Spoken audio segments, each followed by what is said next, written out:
In Kenya's political landscape has always been a subject of fierce debate, both in parliament and in public forums. As next year's elections age closer and campaigns continue to pick up speed, women contenders will continue to face a rougher road compared to their male counterparts, even as the two-thirds gender role drags on in parliament without a favorable end in sight.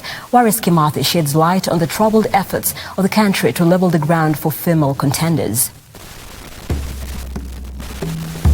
In a Twitter post that elicited thousands of reactions from politicians, pundits and netizens, MP Moses Kuria on Tuesday boldly endorsed former minister and NARC party leader Martha Karua for deputy president in the 2022 general elections. Kuria painted Karua as having integrity, stamina and a sterling track record for multipartyism and human rights. Kuria's sentiments, together with a series of other recent political activities that have had Karua right in the center of the slowly heating 2022 electoral arena, have revived the much-avoided conversation on the role of women in the country's democratic processes.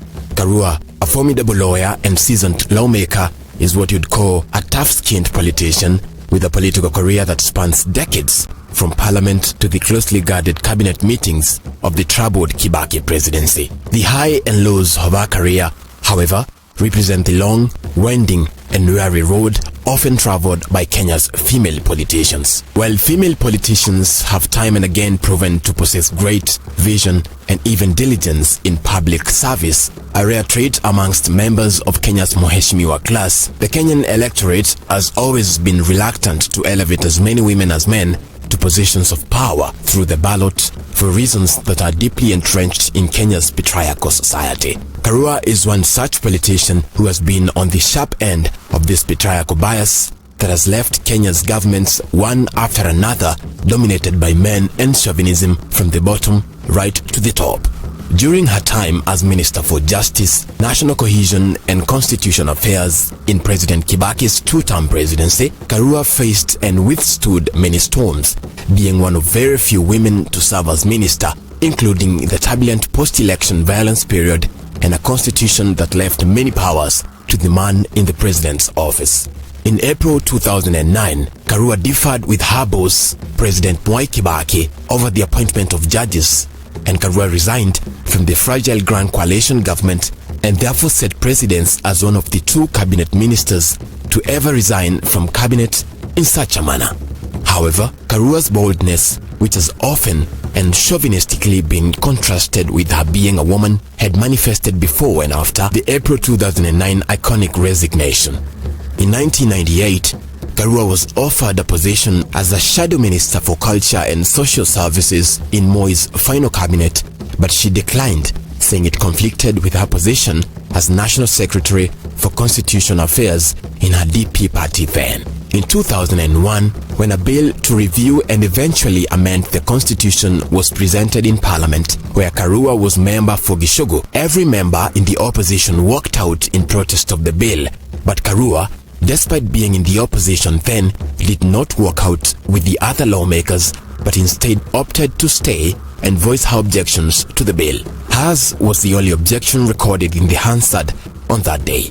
2 years later, during the 2003 general elections, Karua was among the top politicians that staged a scathing campaign that toppled Moi's 24-year-long stint and installed Kibaki as president under the all-new National Rainbow Coalition, NARC. In yet another display of defiance in June 2001, Karua walked out on President Moi's speech in Kirinyaga, an act that was lauded as brave since walking out on Moi was unheard of amongst the late president's friends and foes. The lawyer said she simply did not like the way the president talked about the opposition. Karua's concerted efforts to have more women's faces in high places in Kenya's political structure seemed to bear fruits when the 2010 constitution was promulgated and demanded revolutionary changes in the representation of women in government.